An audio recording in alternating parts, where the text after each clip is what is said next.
What if the mystical energy you've heard about for centuries doesn't just shift your mind, but literally rewrites the code of your DNA? For most of us, DNA has always been explained in one way. It's fixed. A blueprint passed down from your parents, locked in place, and unchangeable. That's the story modern science grew up with. But ancient spiritual traditions told a very different story. They saw DNA not as something static, but as a living code, one that could be awakened, upgraded, and even transformed by energy. This is where Kundalini comes in. For thousands of years, sages and mystics described a dormant power at the base of the spine, a serpent-like energy waiting to rise. They claimed that when this energy awakens, it doesn't just change your thoughts or emotions, it changes the very foundation of your being. So, is it possible that modern discoveries in genetics and energy biology are finally catching up to what ancient traditions always knew? That Kundalini awakening is not just a spiritual myth, but a biological reality, one that directly impacts your DNA? In this video, we'll explore how science and mysticism come together on this question. To really understand how Kundalini might influence your DNA, we need to first understand what Kundalini awakening actually is. Picture this. Deep within you, at the base of your spine, lies a coiled energy. Ancient yogis described it as a serpent resting in silence, waiting for the right conditions to awaken. When it does, this energy doesn't stay still. It rises upward, moving through the central column of your body, passing through key energy points often called chakras. Each chakra represents not just a physical area, but also layers of your mind, emotions, and spirit. This image of a rising serpent isn't only found in Indian traditions. In the Yoga Sutras and Tantric texts, Kundalini is the gateway to liberation. Egyptian hieroglyphs show serpents coiled around spines, and the symbol of the cobra was often linked to divine power and higher knowledge. Even the ancient symbol of the caduceus, two serpents winding around a staff, still appears today as a symbol of healing. Across cultures, the serpent rising has always been seen as a sign of transformation. But Kundalini is not only about energy, it's also about consciousness. Imagine you've been living your whole life in a room with dim lighting. You can see enough to get by, but the details are fuzzy. When Kundalini awakens, it's as if the lights are suddenly turned on. You don't become a different person, but your perception of reality sharpens. You notice connections, patterns, and meanings that were invisible before. Psychologists today might describe this as a reorientation of consciousness. It's a shift in how your brain processes information, how your emotions flow, and even how your body responds to the world around you. That's why many people report both physical and mental changes during a Kundalini awakening. Heat moving through the body, waves of emotion, and profound new insights. Here's where the biological link comes in. Ancient teachers often spoke in metaphors, but they were pointing toward real changes. A Kundalini awakening can be seen as a trigger, something that switches on dormant systems inside us. Instead of only being a mystical event, it's also a biological event. The body's information system, which includes the nervous system, hormones, and cellular communication, begins to rewire itself. Think of it this way. Your body is like a vast communication network. Messages are constantly being sent and received between your brain, your organs, and your cells. During a Kundalini awakening, this network doesn't just get louder, it gets reorganized. New pathways open, old blockages dissolve, and the body begins to function in a more integrated way. This is why ancient traditions insisted Kundalini was both sacred and powerful. They weren't simply describing a metaphor for spiritual growth. They were describing a direct, lived experience of the human body transforming from the inside out. So, when people say that Kundalini awakening can rewrite the body's deepest code, it's not just poetry. It's pointing to a very real possibility. That awakening changes how your body processes life at the most fundamental level. If Kundalini awakening is more than just a shift in energy, the next question is, how does it connect to our DNA? Most of us were taught to think of DNA as a fixed set of instructions. It's like the blueprint you're born with: brown eyes, curly hair, a tendency toward certain traits or health conditions. But modern science is showing that DNA isn't just a rigid script. It's dynamic, more like a living antenna that both receives and transmits information. Researchers such as Dr. Rupert Sheldrake and Dr. Bruce Lipton have challenged the old model of DNA.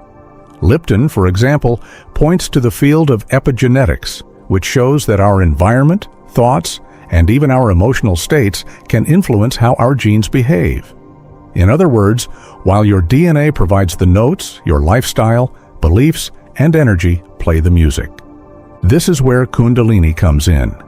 When that serpent-like force begins to rise, it's not just moving through the spine, it's activating communication at the cellular level.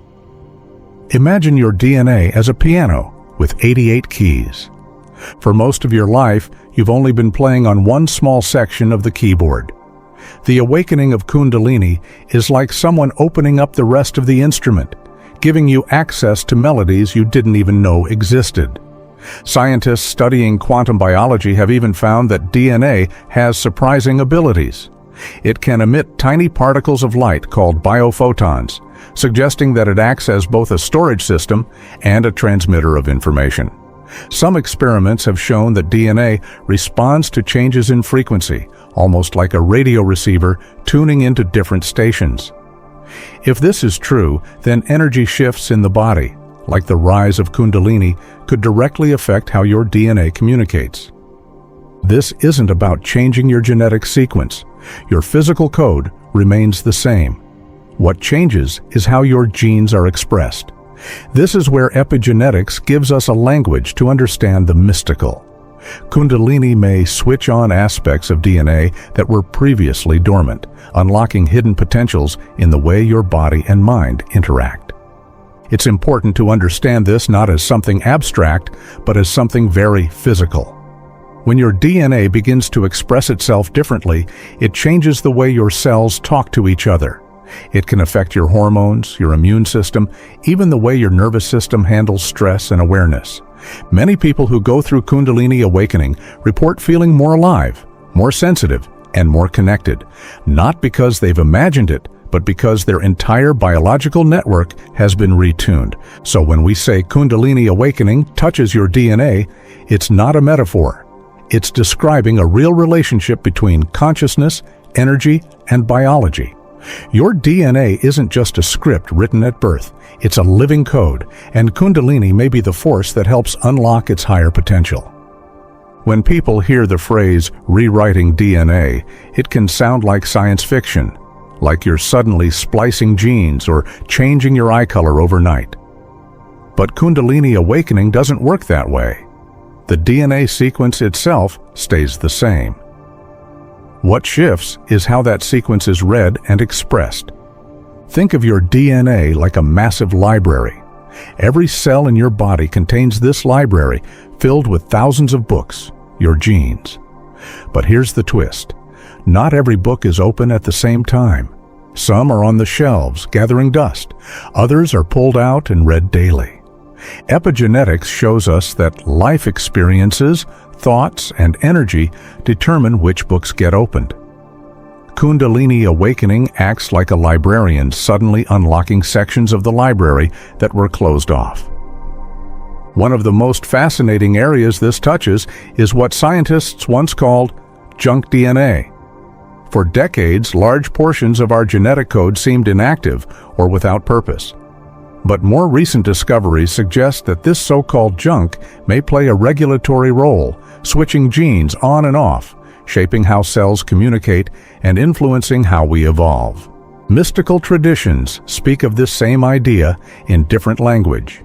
The activation of higher DNA strands tied to higher states of awareness. During a Kundalini awakening, many people describe profound changes in perception and bodily function. From a biological perspective, this could be linked to dormant DNA becoming active. It doesn't rewrite the letters of your code, but changes which sections are highlighted, which pathways are lit up, and which instructions are followed. This process has ripple effects across the brain and body. One area often mentioned is the pineal gland, sometimes called the seat of the soul. When Kundalini rises, many people report sensations of light or inner vision. Biologically, this may be related to shifts in brain chemistry and pineal activation. The nervous system also undergoes change. New connections may form in the brain, what scientists call neuroplasticity, allowing for fresh patterns of thought and awareness. Hormones, too, can shift as the endocrine system responds to new signals from the awakened energy. What's important to understand is that this isn't a mystical idea floating above the physical body. It's deeply embodied. Awakening reorganizes how information flows through your system. It can feel like your body and mind are being upgraded, not because anything external has changed, but because the software of your DNA is running new programs. So when traditions talk about Kundalini rewriting your DNA, they're pointing to this very real phenomenon, not the rewriting of the letters themselves, but the reprogramming of the body's deepest instructions. It's a biological awakening that mirrors the spiritual one, uniting both worlds in a single, profound transformation. When you think about it, the language of ancient mystics and the language of modern scientists might seem worlds apart. One speaks in symbols and visions, the other in data and experiments. Yet, when it comes to Kundalini and DNA, these two paths are beginning to meet in surprising ways. Science tells us that DNA isn't silent, it glows.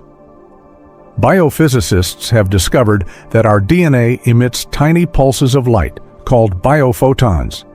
These aren't just random flickers, they may serve as a way for cells to communicate, like beams of information. Mystical traditions have long spoken about the light body, an inner radiance that awakens with spiritual growth. The parallels are hard to ignore. What science calls biophotons, mystics might recognize as the same light that begins to shine brighter during Kundalini awakening. Quantum biology also adds another layer. Experiments suggest that DNA can respond to subtle frequencies, even from a distance. This mirrors ancient teachings that energy, vibration, and sound are the keys to unlocking deeper states of being. In fact, many Kundalini practices use sound, chanting, mantras, or vibrations to awaken and guide the rising energy. Here, science and spirituality both agree. Frequency shapes reality. Mystical traditions went even further, weaving these insights into powerful symbols. The Egyptians revered the Djed pillar, a symbol of stability and spiritual power often linked to the spine. Around it, serpent imagery coiled upward, a striking resemblance to both the Kundalini serpent and the double helix spiral of DNA. These were not random decorations. They were visual codes describing the same inner transformation we're only beginning to explore through science today. When Kundalini awakens, the body becomes more than flesh and bone. It becomes a living technology. The nervous system acts like a circuit, the chakras as energy transformers, and DNA as the master code. Ancient mystics described it poetically, but science is showing us the mechanics behind the poetry. This convergence of knowledge suggests something profound. Kundalini isn't just a personal experience of heightened awareness. It may also be a biological mechanism designed to evolve human beings. Science calls it epigenetics, neuroplasticity, and biophoton communication. Mysticism calls it light codes, serpent power, or divine awakening. Different languages, same truth.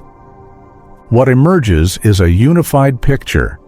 Kundalini awakening is not only about enlightenment, it's about the human body learning to operate on a higher frequency, with DNA acting as both the receiver and broadcaster of that new reality. Seen this way, Kundalini is not a mystical myth sitting outside of science.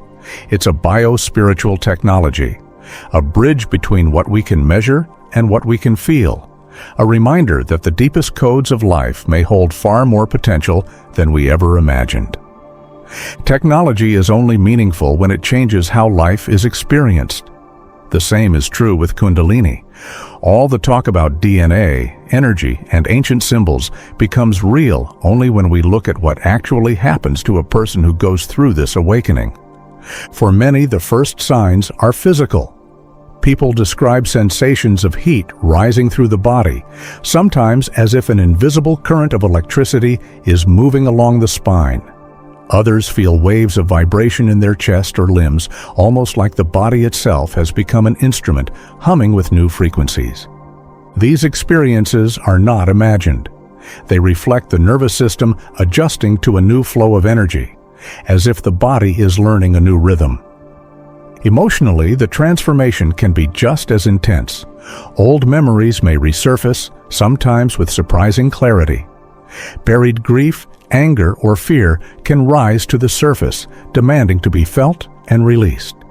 Far from being a setback, this emotional clearing is part of the DNA broadcasting in a new way. Every cell in the body is carrying fresh information, and the old patterns no longer fit.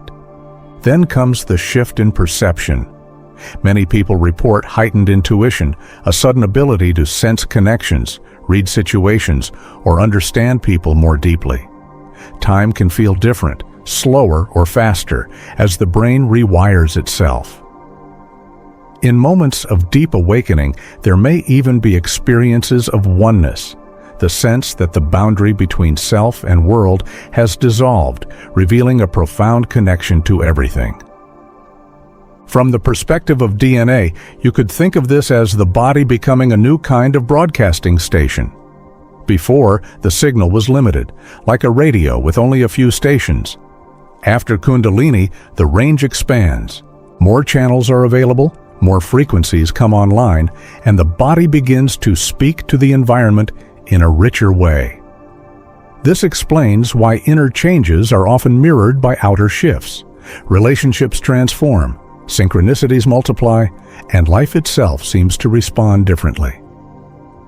The beauty of this transformation is that it is both deeply personal and universally human. Each awakening looks different, shaped by individual history and readiness. Yet the underlying process is the same. Energy rises, DNA expression shifts, and a new level of consciousness emerges. This is why countless traditions treated Kundalini as sacred, not because it was mysterious, but because it was powerful. It reshapes not just how you think, but how you live, breathe, and relate to the world.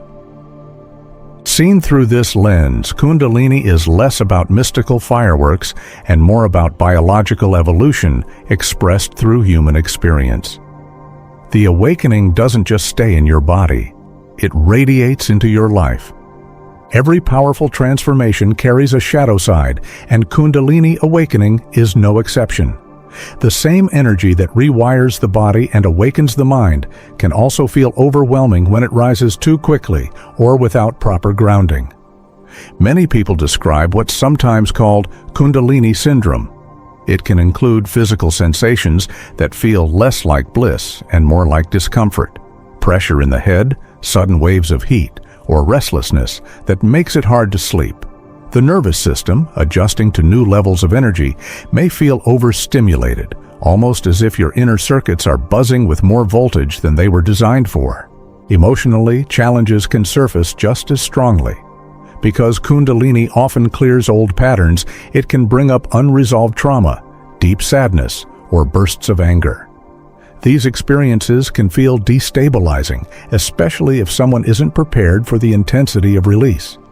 It's like shaking a tree. Both ripe fruit and dead branches fall at the same time. Psychologically, people may struggle with confusion or fear. The boundary between ordinary reality and expanded states of awareness can blur. Mystical visions, heightened sensitivity, or a flood of intuitive impressions may feel inspiring one moment and overwhelming the next. Without context, a person might wonder if something is wrong with them, when in fact, they're simply moving through a natural but intense phase of awakening. This is why grounding is so important. Awakening doesn't mean escaping the body or floating away from daily life. It means learning to stabilize the system so the new energy can be integrated. Practices like meditation, breathwork, or mindful movement help balance the nervous system. Gentle routines, walking in nature, eating nourishing food, maintaining rest, create the foundation that allows the DNA rewriting to settle without burning the circuits. Spiritual traditions were always aware of these risks. That's why ancient lineages often guided students slowly, with rituals, disciplines, and supportive communities. The goal was not to rush the awakening, but to cultivate the strength needed to handle it. It's helpful to view this stage like upgrading a computer. If you install powerful new software but don't also upgrade the hardware, the system can crash. In the same way, Kundalini energy may feel destabilizing unless the body, mind, and emotions are prepared to carry it. Integration isn't optional. It's part of the awakening itself. So while Kundalini awakening can feel like a gift, it is also a responsibility. It requires patience, self-care, and compassion. The challenges are not punishments, but opportunities. Reminders that rewriting code is delicate work, and stability is what allows transformation to last. Handled with care, even the difficult phases become part of the larger story, not of breakdown, but of rebuilding into a stronger, more luminous version of yourself. Kundalini awakening is often described as a mystical journey, but as we've seen, it's also a biological one. It reaches into the deepest layers of the body, into the DNA itself, and invites a new way of being to unfold. This isn't just about spiritual visions or emotional breakthroughs. It's about the very code of life responding to energy, frequency, and consciousness. When the serpent rises, your perception expands, your body reorganizes, and your DNA begins to play a fuller song. What once seemed fixed reveals itself as fluid. What once felt limited shows itself as open. In this way, Kundalini awakening is not only about self-discovery, it's about unlocking the hidden blueprint of human potential. Of course, the process is not always simple. As we've explored, challenges can emerge. But with grounding, patience, and compassion, these challenges become part of the transformation. They're not obstacles to awakening, but necessary steps in stabilizing it. So, we return to the question we began with. What if this ancient energy doesn't just shift your awareness, but literally rewrites your DNA? If that's true, then Kundalini is more than a personal awakening. It may be a glimpse of what humanity is capable of on a larger scale. Maybe that's the deeper invitation, to ask not only what Kundalini awakens in you, but what it might awaken in us all.